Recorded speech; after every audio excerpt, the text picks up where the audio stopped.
Assalamualaikum warahmatullahi wabarakatuh. Perkenalkan, kami dari kelompok 2 ini menjelaskan tentang rekayasa perangkat lunak. Kelompok 2 ini beranggotakan saya sendiri, yaitu Alif Parabulan, Lalu saya Fadil Sindri Ramadan, dan saya Lutfi Alexander. kita masuk ke materi ini. Yang pertama, konsep dasar. Perangkat lunak adalah program komputer, prosedur, aturan, dan dokumentasi yang berkaitan serta data yang berhubungan dengan operasi suatu sistem komputer. Penerapan pendekatannya sistematis, disiplin, dan dapat terukur terhadap pengembangan, operasi, dan pemeliharaan perangkat lunak. Dan studi tentang pendekatan tersebut yaitu penerapan teknik atau rekayasa terhadap perangkat lunak. Proses perangkat lunak. Proses perangkat lunak atau software proses adalah suatu kerangka kerja yang tersusun atas serangkaian aktivitas, metode, praktik, dan transformasi yang saling berkaitan dan terorganisir untuk mengembangkan dan memelihara sistem perangkat lunak. Tiga model proses yang paling umum meliputi: 1. Model air terjun. Model air terjun merupakan pendekatan pengembangan perangkat lunak yang bersifat plane driven dan mengikuti arus sekuensial linear. Dalam model ini, setiap tahapan mulai dari spesifikasi kebutuhan, perancangan, implementasi, kemudian hingga pemeliharaan harus diselesaikan secara menurut dan divalidasi sebelum berlanjut ke tahap berikutnya. Sesuai dengan analogi air terjun, proses dalam model ini mengalir satu arah tanpa adanya langkah menuju ke tahap sebelumnya. Yang kedua, pengembangan incremental. Model incremental mengembangkan sistem secara bertahap melalui serangkaian increment yang fungsional dan dapat digunakan setiap increment menambah atau menambahkan fitur, memungkinkan umpan balik pengguna sejak awal dan menyesuaikan terhadap perubahan kebutuhan. Model ini lebih fleksibel, mengurangi risiko kegagalan dan mempercepat penyampaian nilai kepada pengguna. Namun tantangan utamanya tetap pada pengelolaan yang kurang transparan, tanpa pemantauan rutin serta kesulitan dalam merancang infrastruktur awal jika kebutuhan belum jelas. Ketiga, pengembangan berbasis penggunaan ulang. Strategi ini mengutamakan pembangunan sistem dengan memanfaatkan komponen perangkat lunak yang sudah ada, seperti COTS, Pustaka Internal, atau Application Product Lines. Tujuannya adalah menghemat waktu, biaya, dan mengurangi resiko dengan menggunakan aset yang telah terbukti keunggulannya. Mencakup efisiensi pengembangan, peningkatan keandalan, dan percepatan time to market. Namun, tantangannya meliputi ketergantungan pada kualitas dan ketersediaan komponen, kesulitan modifikasi, serta kebutuhan manajemen konfigurasi yang cermat. Gitu. Kita masuk ke Extreme Programming. Extreme Programming atau XP adalah salah satu metode dalam pengembangan perangkat lunak berbasis agile yang menekankan pada kualitas perangkat lunak. Menekankan pada kualitas perangkat lunak tinggi dan kemampuan adaptasi terhadap perubahan kebutuhan. Beberapa prinsip utama dalam XP meliputi: 1. Komunikasi erat antara tim pengembangan dan pengguna.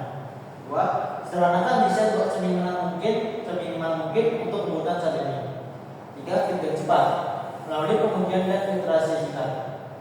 4. Mengutamakan kualitas kode melalui praktik seperti pair programming, test driven development atau TDD, dan refactoring. Selanjutnya materi akan disampaikan oleh Fazil.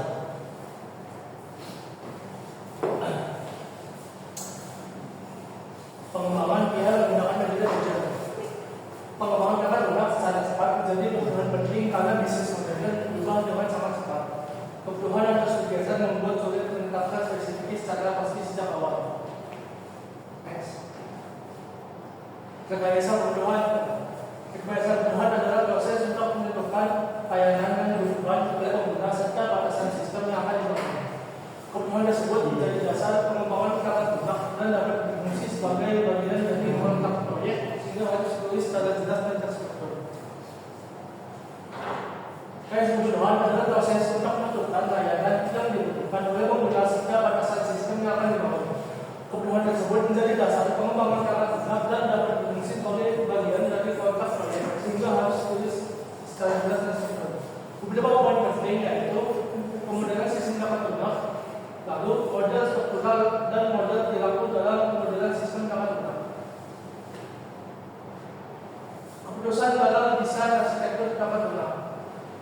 arsitektural merupakan salah satu tahap penting dalam pengembangan tata ruang.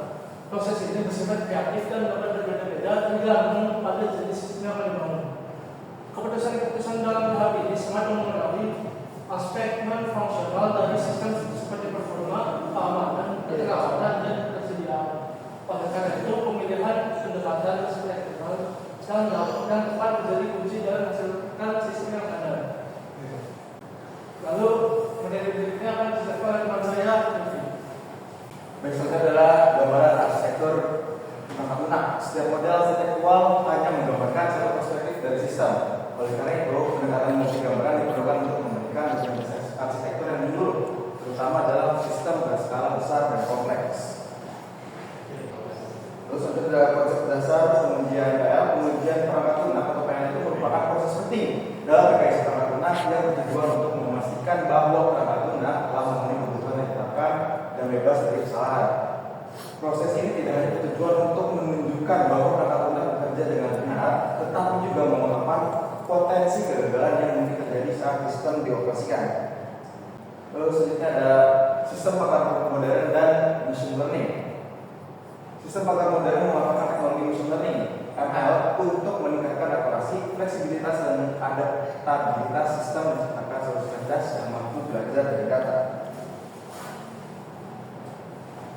Lalu selanjutnya pengujian penggunaan PL. Ini pengujian penggunaan adalah pengujian sistem yang melibatkan pengguna atau pelanggan untuk memberikan masukan atau saran pada perangkat lunak PL. Pengujian ini sangat penting untuk dilakukan meskipun pengujian sistem dan pengujian rilis telah dilakukan dengan mendalam. Kemudian tahap rilis perangkat lunak bertujuan untuk meyakinkan pengembang bahwa PL sudah cukup baik untuk digunakan. Pengujian rilis PL adalah salah satu bentuk dari pengujian sistem. Perbedaannya terletak pada tujuan utama. Pengujian sistem lebih berfokus pada defect testing atau pencarian bug dalam sistem. Sementara itu, pengujian rilis lebih mengarah pada validation testing, yaitu pemeriksaan apakah sistem sudah memenuhi spesifikasi kebutuhan dan cukup baik untuk digunakan pada lingkungan eksternal. Lalu kita masuk ke kesimpulan dan saran. Rekayasa perangkat lunak atau FPL merupakan cabang penting dalam dunia teknologi informasi yang mencakup seluruh tahapan pengembangan perangkat lunak secara sistematis, terorganisir, dan bertanggung jawab. Ini ada beberapa syarat, ada 5 poinnya. Pentingnya pemahaman kebutuhan sejak awal. Yang pertama, yang kedua, menerapkan metode pengembangan yang fleksibel. Yang ketiga, dokumentasi yang jelas dan konsisten. Keempat, pentingnya pengujian di setiap tahap. Yang kelima, terus mengikuti perkembangan teknologi.